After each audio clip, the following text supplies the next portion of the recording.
She whispered, "Relax. He's just a coworker." Then I saw his car in our driveway at 2 a.m. I parked behind him, knocked, and waited. I had been working late shifts for weeks, trying to rack up overtime and build something solid for my future with Madeline. That night, I was running on little sleep, craving nothing but the quiet of my own bed. I turned onto our street, headlights bouncing across familiar houses, until I saw it. A silver sedan sitting in my driveway. I slowed down, my stomach nodding before my mind caught up. I knew that car. Brandon Keller's. He was the guy Madeline always brushed off when I asked why she spent so much time with him at work. "Relax, he's just a coworker," she had whispered once, almost amused when I pressed her. But seeing his car at 2 in the morning, parked in the spot where mine should be, killed any sense of humor in that line. I pulled in tight behind him, bumper to bumper, boxing him in. I shut off the engine, but left the headlights flooding his rear window like a spotlight. My hands didn't even shake. My body had already made the decision my brain was still racing to process. I climbed the steps to the porch and knocked, loud, deliberate, with the kind of rhythm that wakes up a whole block. At first, nothing. The house stayed dark and silent except for the low hum of the fridge inside. I knocked again, harder. Somewhere, a dog barked. Lights flicked on across the street. I didn't care. Finally, the deadbolt scraped. The door cracked open, and there she was. Madeline. Hair messy, robe half-tied, eyes wide like a deer caught mid-crossing. She started to say something, maybe a rehearsed excuse, but froze when she saw my expression. Behind her, a shadow moved. Brandon stepped into view. Shirtless, barefoot. He had the audacity to look annoyed, as if I was the one intruding on his night. The heat in my chest roared. I pushed past Madeline, into the living room, ignoring her gasp. Brandon straightened his shoulders, trying to square up, but he wasn't ready for me. "What the hell is this?" My voice carried across the walls, bouncing back at me. Brandon didn't answer. He glanced at Madeline like she'd know what to say. She stammered, saying it wasn't what it looked like, that Brandon had too much to drink and she didn't want him to drive. The smell of wine was in the air, but so was the smell of cologne that wasn't mine. On the armchair, a jacket, Brandon's. On the table, his wallet and keys. A half-empty bottle of red sat open, 2 glasses beside it. "You want me to believe he just wandered in here for a safe ride home?" I asked. Madeline's lips trembled. Brandon shifted, clearly wanting to grab his things and leave, but when he peeked out the window and saw my car pinning his in, he realized he was stuck. He smirked, like he'd decided arrogance was safer than silence. "Look, man, we don't need to make this a scene. We were just talking." Talking. I took a step closer. "At 2 in the morning? With your shirt off?" Madeline grabbed my arm, begging me to calm down, her voice rising in desperation. But the more she pleaded, the more obvious it was she was guilty. I moved to the table, picking up Brandon's wallet before he could stop me. He stepped forward, reaching out, but I held it back. Flipping it open, I found receipts folded inside, restaurants, liquor stores, and one from a rental office across town. Attached was a key card with an address scrawled on the sleeve. My chest tightened. This wasn't some drunken mistake. This was organized. Planned. A pattern. "What's this?" I asked, holding it up. Madeline's face went pale. Brandon cursed under his breath, lunging forward to snatch it. I dodged, slipping the wallet into my pocket. "Give it back," he snapped. "You've got nerve." I shot back, showing up at my house, in my bed, "And now you want me to hand you the proof?" Brandon took a step closer, fists clenched. Madeline screamed for him to stop, pulling him back by the arm, terrified it would escalate. I wasn't afraid. Adrenaline kept me steady, sharper than I'd ever felt in my life. The neighbors were on their porches now, whispering, watching the scene unfold. I didn't care about the audience. I wanted answers. "Tell me," I said, pointing at both of them. "How long has this been going on?" Madeline's eyes darted between me and Brandon, her mouth opening, but no words coming out. Brandon sneered, like he had nothing left to lose. "Long enough," he said. That hit harder than a punch. Hearing it out loud, stripped of excuses, burned like fire in my veins. Madeline sobbed, burying her face in her hands. Brandon shoved past me, trying to push her toward the door. "We're leaving," he muttered. "The hell you are," I said, blocking the doorway. "Not until I get the truth." He tried again, but I stood firm, forcing him back inside. For the first time, his confidence cracked. He knew he was trapped, and not just physically. I had his receipts. His key card. Proof that this wasn't some mistake, but a second life he and Madeline had been building right under my nose. Madeline finally broke, screaming that it wasn't supposed to happen like this. She admitted they'd been meeting at the condo for months, that she thought she could keep both worlds separate. Her fiancé for stability, her lover for excitement. The words dug deeper than I expected. Not because I still loved her, though some part of me did, but because of how coldly she said it, like she'd rehearsed that line before. I didn't swing. I didn't shout. I just let the silence sit, heavy, crushing. Then I stepped aside, opened the door, and pointed to the street. Get out. Brandon hesitated, clearly calculating whether to fight me for the wallet. I held his gaze, daring him. He looked away first, grabbed his jacket, and marched out. Madeline followed, crying, begging me to understand. But I wasn't listening anymore. When the door slammed shut behind them, I sank into the chair, the wallet still in my hand. My heart raced, but my head was clear. For the first time, I realized this wasn't just betrayal. It was bigger. The receipts, the key card, the way Brandon panicked when I found them. It wasn't just an affair. There was something else going on. Something they didn't want me to see. I sat there until the neighbors went back inside, the house settling into silence again. I knew sleep was impossible. The adrenaline was too strong, the questions too loud. I poured myself a glass of water, staring at the key card. A condo across town. Brandon's name. Receipts that didn't match his salary. It was the first thread in a web I hadn't realized existed, and I was going to pull it until the whole thing unraveled. I didn't sleep that night. I sat in the armchair with Brandon's wallet still in my pocket, staring at the key card sleeve as if it might whisper answers if I looked long enough. The house felt different now, like the air itself was stale and sour. Every object had a shadow to it. The framed photos of Madeline and me, the throw blanket she loved, the half-empty wine glasses still on the table. When the sun finally rose, I got up, showered, dressed, and drove to work as if it was just another day. But my mind was nowhere near the office. Every break I got, I pulled out the receipts, scanning them again. There was a pattern if you looked closely. The same liquor store on Thursdays, a restaurant across town on Saturdays, and the most important one, the rental office receipt tied to a condo address. That evening, instead of heading home, I drove to the address.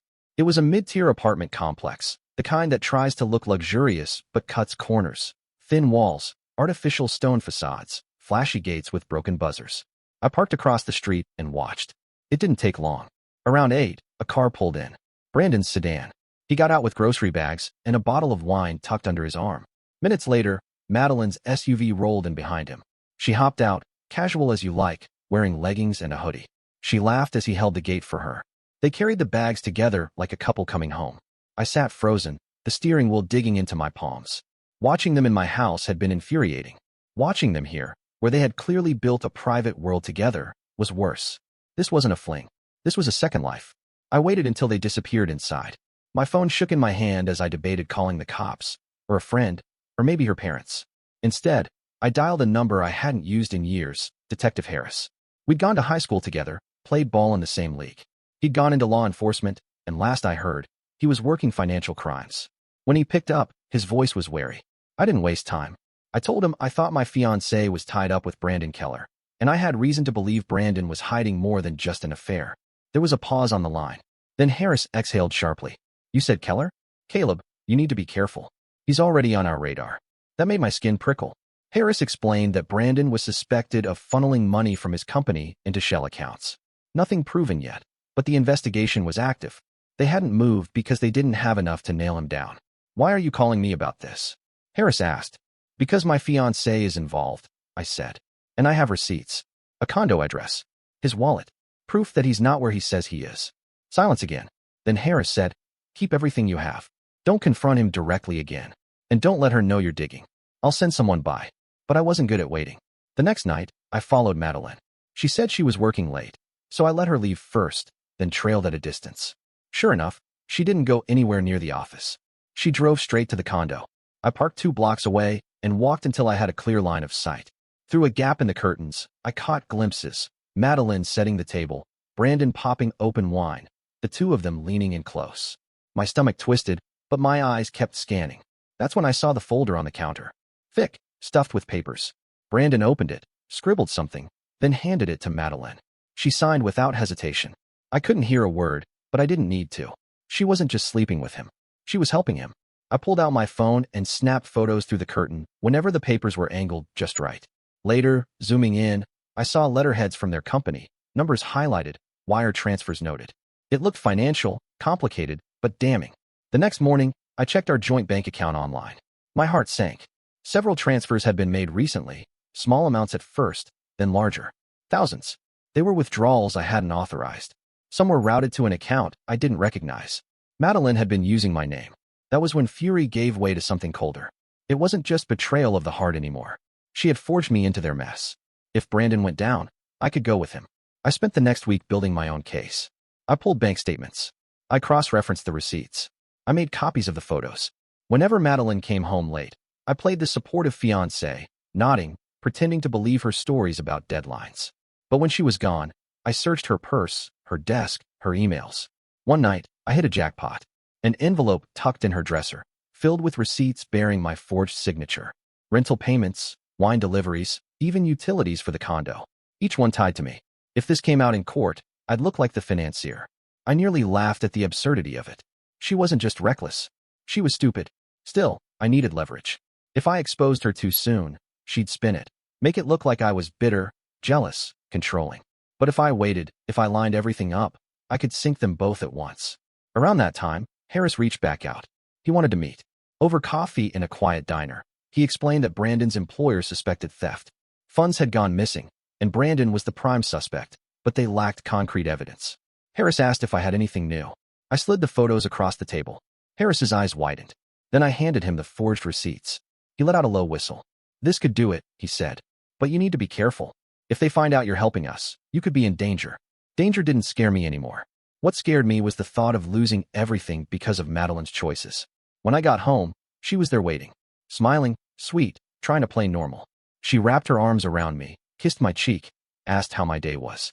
Her perfume made my stomach churn. I smiled back, kissed her, told her everything was fine. Inside, I wanted to scream. The next weekend, she told me she had to attend a late meeting. I let her go. Then I drove straight to the condo. This time, I didn't just watch from outside. I walked up to the door, keycard in hand. It clicked open easily. Inside, the air smelled of wine and detergent. A jacket hung on the hook. Shoes by the mat. Photos on the counter. Her and Brandon at a park, grinning, arms around each other. They had built a life here, a home I never knew about. My chest felt hollow. But I didn't cry. I pulled out my phone and took photos of everything. The pictures, the papers, even a calendar pinned on the wall with their anniversaries circled. As I turned to leave, I heard a voice. Brandon's. The door clicked open.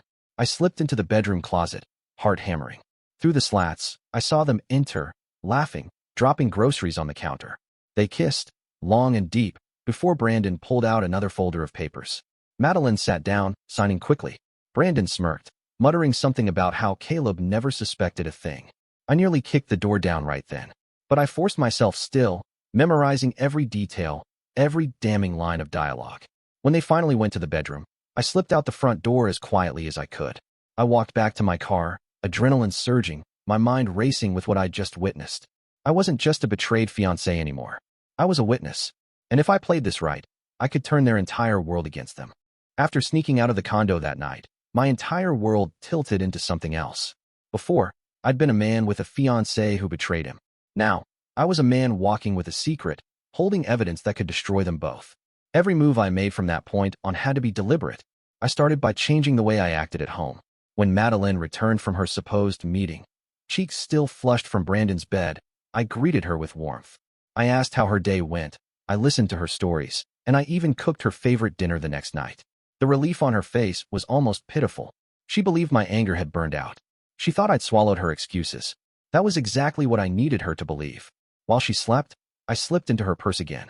I copied down account numbers from folded slips of paper she tucked into her wallet. I checked her email on the shared laptop, using a password she assumed I didn't know. Every search revealed more proof that she had forged my name, transferred money, and tied me directly into Brandon's schemes. The rage inside me had cooled into something sharper. It wasn't about heartbreak anymore. It was about survival. If she and Brandon fell, they dragged me with them unless I made sure the truth came out in the right way. Detective Harris was blunt when I met him again. You're sitting on dynamite, Caleb. But if you light it wrong, you'll blow yourself up too. We need timing. Evidence. Witnesses. I don't just want him, I told him. I want her. She used me. She stole from me. I'm not letting her walk away clean. Harris leaned back, eyes narrowing. Then you'll need to bait them into thinking you're harmless until they hand you everything. So I played the long game. Madeline leaned into the illusion quickly. Within days, she was relaxed again, humming while she cooked, texting constantly with a faint smile. I asked her once if it was work stress keeping her late. She nodded, grateful, and kissed me as if I were the most supportive partner alive. But I watched her every move. The trap began at her parents' anniversary dinner. We'd been invited weeks ago, and I knew Brandon would be there. He had wormed his way into family events under the pretense of being her colleague. I arrived with Madeline on my arm, smiling, chatting, never letting on that I'd seen him with her lips still on his. Halfway through the night, I excused myself and walked around the house, looking for the bathroom. Instead, I slipped into her father's study, pulled out my phone, and photographed the contents of a drawer I had seen Madeline sneak into before. Inside was a checkbook where she had forged my signature, using her father as a witness.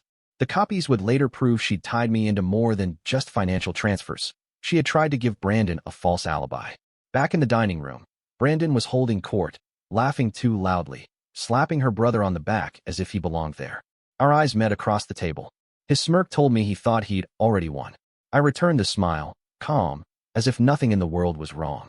The next escalation came a week later. I forgot my jacket in Madeline's car and slipped back in after she left for work. Inside her glove box, I found a second phone. Cheap, prepaid, used only to text Brandon. The messages were explicit, intimate, and filled with planning. They discussed hiding money, meeting lawyers, and even referenced me by name. He still has no clue. He's too trusting. Once this is over, we'll be free. Reading those words made me want to drive straight to the condo and drag them both out by their hair. But I didn't. I copied every message, then left the phone exactly where it was. That evening, when she came home, I poured her a glass of wine, kissed her cheek, and told her I was proud of how hard she was working. She smiled, relief flooding her face again, and whispered that she loved me. The performance was almost good enough to fool me, if not for the bile burning in my throat. Then came the threats. One night, I received an anonymous message on my own phone. "Stop digging, or you'll regret it." I knew immediately who it came from. Brandon had caught wind that something was off. Maybe Madeline had seen me too calm, too forgiving. Maybe he sensed the shift. Either way, it confirmed what Harris had warned me. If they knew I was involved with the investigation, they could turn dangerous. I didn't back off. Instead, I showed the message to Harris, who told me to keep acting normal. If he's rattled, he'll make mistakes. Just don't tip your hand too soon. So I tightened the trap. I planned everything for one night, the family dinner at Madeline's parents' house. Her entire family would be there, plus Brandon, who had been invited as a close colleague. The perfect audience. In the days leading up, I played the part of doting fiancé. I helped her pick a dress, complimented her hair, and even joked about marriage plans as if I still intended to go through with them. She glowed, certain she had me under her spell again. On the night itself, I arrived calm, carrying a folder in my briefcase. The dining table was set, the house buzzing with chatter. Brandon arrived late, sliding into his chair with a smug nod in my direction. Madeline's parents clinked glasses, thanking everyone for coming. We ate, we laughed, we passed dishes. And then, at the peak of comfort, I rose to speak. "I'd like to make a toast," I said, raising my glass. The room quieted. I set the folder on the table and opened it. Out spilled photographs of the condo, the bank statements with forged signatures, the messages from the second phone. Madeline froze, her fork slipping from her hand. Brandon's face drained of color. The family looked around in confusion, shock settling like ice. "This," I continued, my voice steady, "is what your daughter and her coworker have been doing while telling me they were at the office. Not just cheating, stealing, forging, dragging my name into their mess." Gasps filled the room. Her mother covered her mouth. Her father's face twisted in rage. Madeline stammered, trying to stand, but I shoved another paper toward her, one with her forged signature. "Care to explain this? Or maybe this?" I flipped to a screenshot of her texts. The words glowed across the screen. "Once this is over, we'll be free." Brandon leapt to his feet, grabbing for the folder, but before he could, the front door opened. Two plainclothes officers stepped inside, Detective Harris among them. "Evening," Harris said calmly. "Brandon Keller, you're coming with us." The room erupted. Brandon tried to run, but Harris and the officers pinned him against the wall. Madeline screamed, pleading, insisting she didn't know, that she was innocent. Harris looked at me, and I handed over the receipts and photos. Madeline's parents sat in stunned silence as Brandon was hauled out in cuffs. The last thing he shouted before the door closed was a threat that I'd regret ever crossing him. But the trap had sprung.